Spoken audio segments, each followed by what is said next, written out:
Saya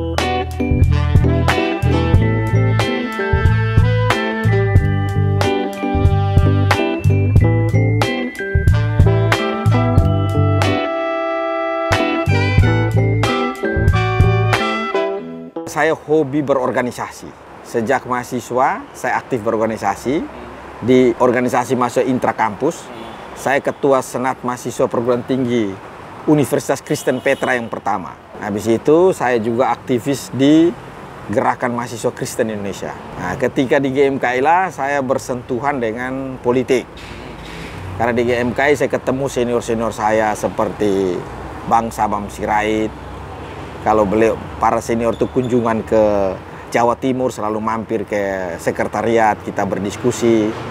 Mereka ajak makan, traktir sambil ngobrol politik. Dari situ saya melihat bahwa politik ini salah satu sektor kehidupan yang sangat strategis kalau kita mau berkontribusi bagi masyarakat. Di situ saya tertarik. Karena lewat politik lah kita bisa mengatur masyarakat, bisa mendistribusikan sumber daya yang dimiliki oleh negara untuk kemaslahatan banyak orang.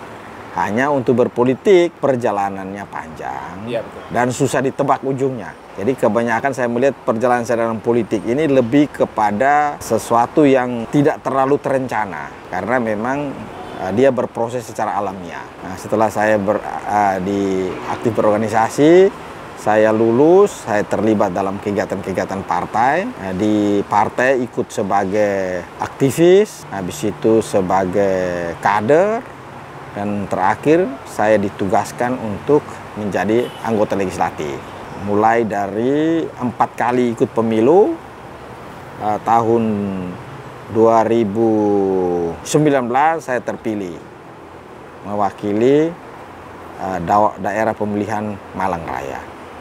Dan saya merasa bahwa kehidupan saya itu saya merasa bahwa di politik itu pencapaiannya sudah maksimal. Artinya saya jadi di PDI Perjuangan, saya aktif di Badan Diklat, aktif di Pemuda Taruna Merah Putih, sampai menjadi Wakil Ketua DPD, sampai menjadi anggota DPRD Provinsi Jawa Timur. Selain saya sebagai akademisi. Jadi saya ini masuk politik ini lewat jalur profesional. Karena saya dosen profesional. Dosen profesional itu dosen yang tersertifikasi. Nah, jadi saya dosen senior di Universitas Kristen Petra, mengajar di teknik elektro, mengajar pembangkit listrik dan transmisi tenaga listrik. Spesialisasi saya di pembangkit listrik tenaga air, secara umum di energi terbarukan. Jadi saya mendalami relasi antara pengembangan energi dan lingkungan.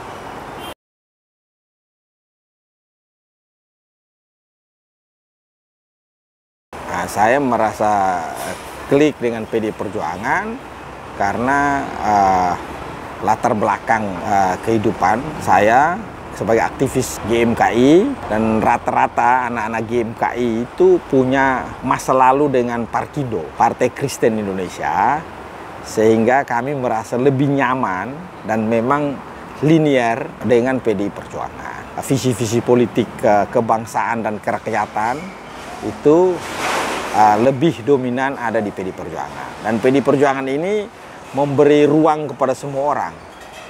Beda dengan partai-partai lain, ya kita ini bukan siapa-siapa, bukan anak pembesar partai, tapi mendapat kesempatan yang sama. Nah, itulah saya melihat PDI Perjuangan itu prinsip meritokrasi ya, masih dikedepankan. Nah, sehingga ya orang-orang seperti saya ini bisa klik dan nyaman di situ.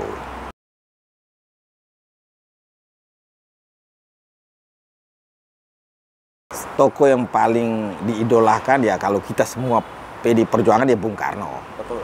Iya, sebagai tokoh yang saya sudah membaca banyak karya beliau, yaitu Penyambung Lidah Rakyat Indonesia, C.D. Adams itu saya baca beberapa pikiran-pikiran Bung Karno yang sangat futuristik.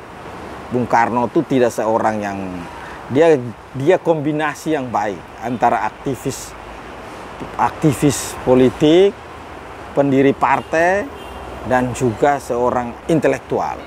Karena bacaan-bacaannya itu hebat. Dan Bung Karno itu insinyur. Insinyur itu pemikiran logiknya kan bagus. Tapi tidak sekedar logik yang bagus, karena Bung Karno juga insinyur arsitek ya. Dia perencana yang baik, tapi dia juga memiliki minat yang banyak terhadap berbagai disiplin ilmu. Jadi Bung Karno itu seorang yang generalis sekaligus spesialis. Dia menguasai berbagai macam ilmu, filsafat, agama, budaya, politik. Dia mampu mengintegrasikan dengan baik sehingga membentuk jadi pemimpin Indonesia dalam sejarah yang paling komplit itu ya Bung Karno. Lahir dari pergulatan, dibesarkan dalam satu pergulatan politik yang tidak mudah, punya pemikiran-pemikiran yang bisa disosialisasikan dan dimengerti oleh orang banyak.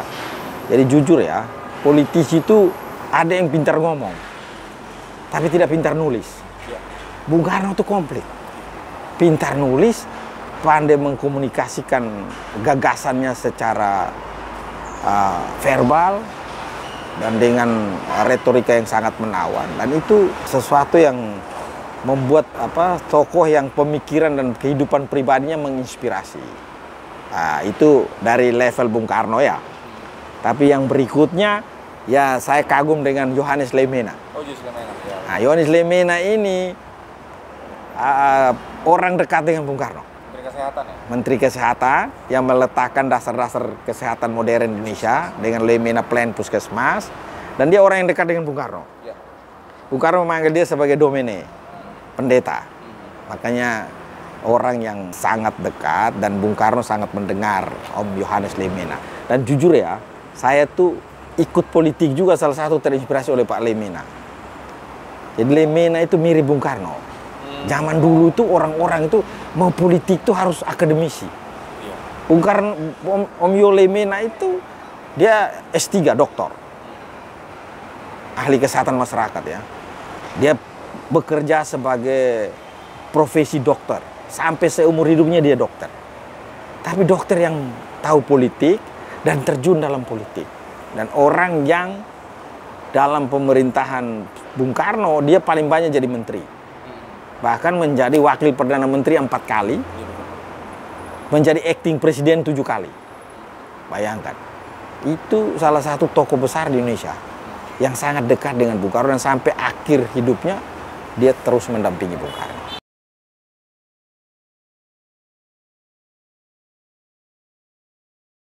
Ya saya lebih banyak sukanya ya. Lebih suka? Ya karena PDI Perjuangan itu tidak beda dengan GMKI. Artinya di GMKI saya belajar dulu berorganisasi dengan keberagaman. Ada banyak suku Batak, Jawa, Manado, Timor. Nah, kita bisa membangun interaksi sosial yang baik sehingga membentuk social skill, karakter yang bisa hidup dalam keberagaman. Nah, dan ketika saya masuk PDI Perjuangan, ya atmosfer ini tidak jauh beda, sama. Karena di PDI Perjuangan kita sudah tidak bicara kamu agama apa, kamu suku apa. Yang penting kamu orang Indonesia yang memahami visi keindonesiaan dan mengabdi kepada kepentingan rakyat, yaitu PDI Perjuangan. Jadi saya tidak terlalu banyak, karena PDI Perjuangan juga memberi kesempatan yang sama untuk kita semua berkembang. Nah ini, dan ketika kita berkembang, dilihat punya prestasi dalam tanda kutip, ya kita diberikan keutamaan. Macam saya diberi kesempatan jadi caleg, pertama nomor-nomor bawah, lama-kelamaan nomor atas, kan begitu. Artinya PDI Perjuangan menghargai apa yang kita lakukan. Nah, jadi menurut saya sejauh ini saya tidak punya masalah dengan apa yang ada di PDI Perjuangan. Ya, kalaupun ada masalah itu riak-riak kecil yang tidak terlalu primer ya. Ya, itu bagian dari dinamika yang memang sewajarnya kita lewati. Ada persaingan di antara pengurus, nah itu saya kira wajar dan masih bisa kita bicarakan secara terbuka.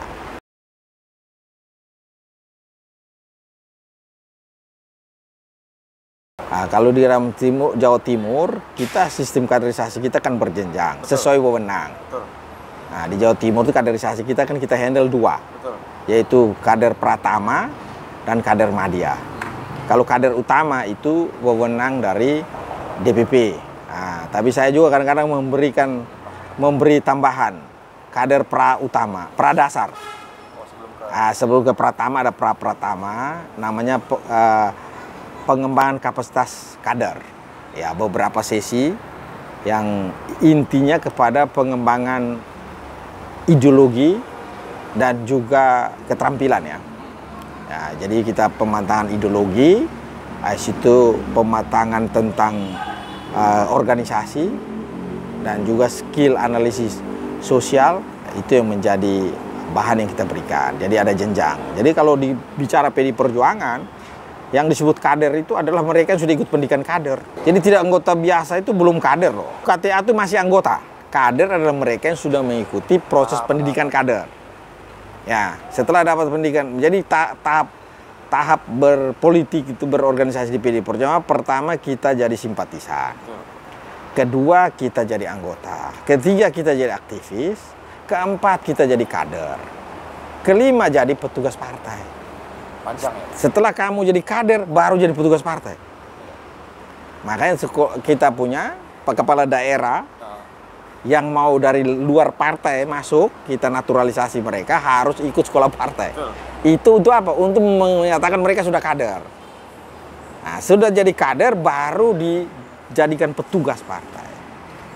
Ya, petugas untuk melaksanakan, menerjemahkan visi dan misi partai dalam kehidupan bermasyarakat maupun dalam pemerintahan yang dia masuki.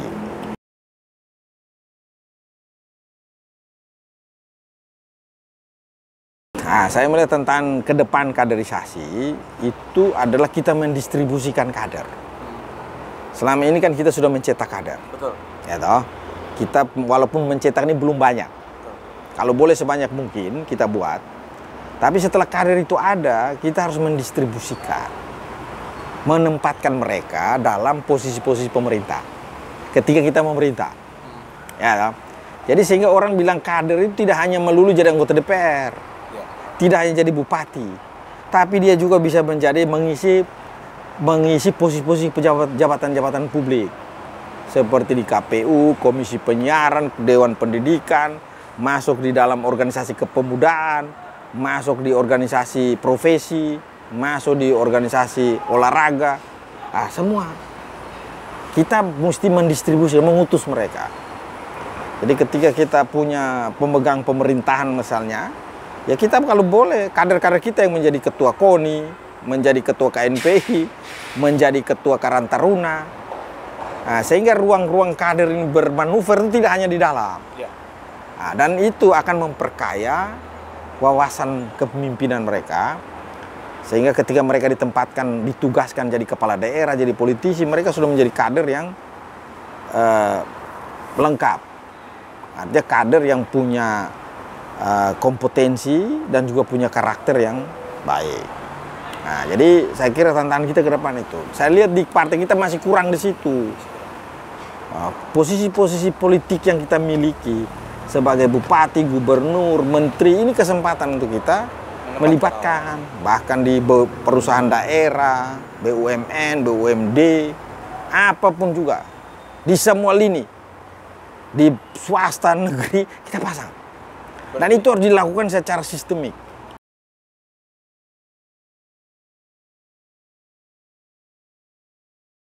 Ya setelah dia lulus sekolah partai itu kan ibarat orang prajurit ya. Dia dilengkapi dengan keterampilan dasar untuk bertempur. Keterampilan harus dia isi ketika dia setelah lulus, dia harus terus belajar, continuous improvement, mengembangkan. Jadi kalau kemarin dia dapat di pendidikan kader, itu kan hanya terbatas waktu. Nah, setelah itu dia terus pelajari, kembangkan terus materi-materi itu lewat belajar mandiri.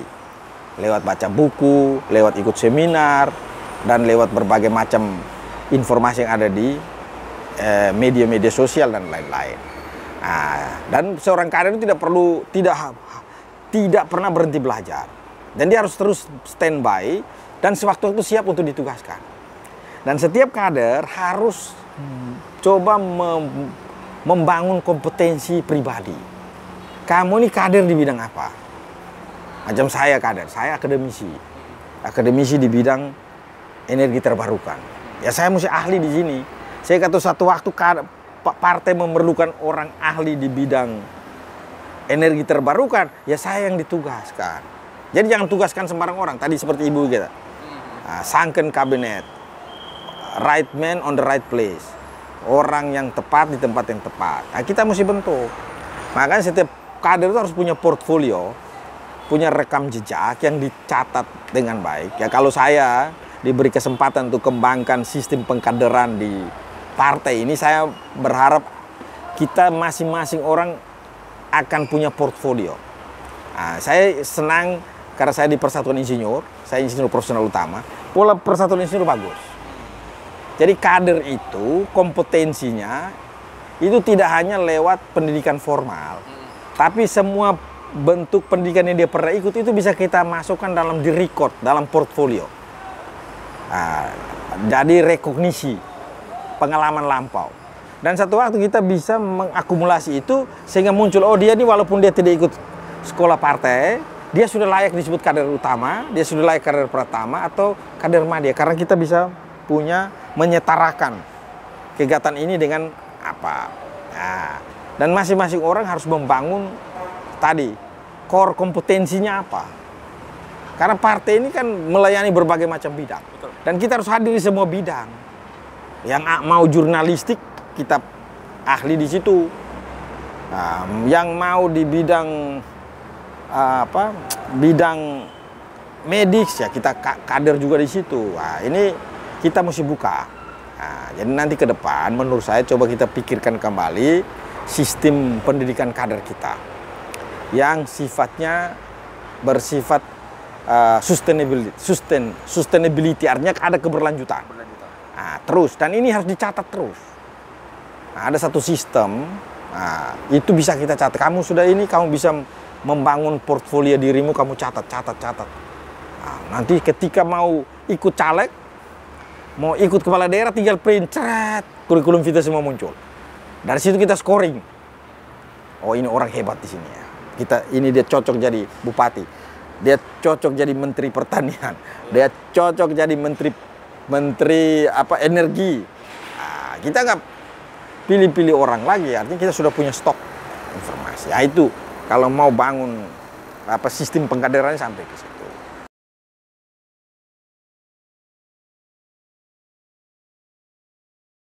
Belum rata. Dan saya melihat kita sudah diberi kurikulum. Betul. Tapi kurikulum ini perlu kita update terus. Oh, sesuai dengan perkembangan yang kita mau, ya toh.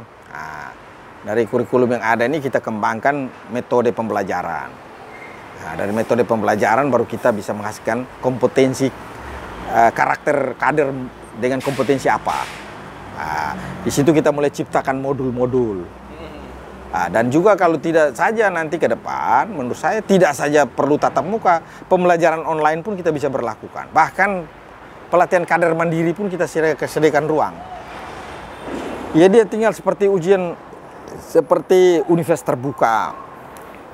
Dia bisa belajar mandiri, nanti kita uji kompetensi dia jadi kader. Jadi kita bisa tempuh banyak cara, sehingga orang di pelosok Indonesia sana, mungkin di NTT sana, ya dia tidak perlu datang mengikuti pendidikan kader di Jakarta, cukup di sana saja. Kita kirim modul, kamu belajar, kamu kirim sini, nanti setelah selesai berapa jam uji kompetensi, lulus kita kasih sertifikat jadi kader. Yang sama levelnya dengan ada. Nah, jadi inovasi-inovasi dalam pendidikan kader ini harus kita lakukan dengan memanfaatkan kemajuan di bidang teknologi informasi. Saya kira cara-cara membangun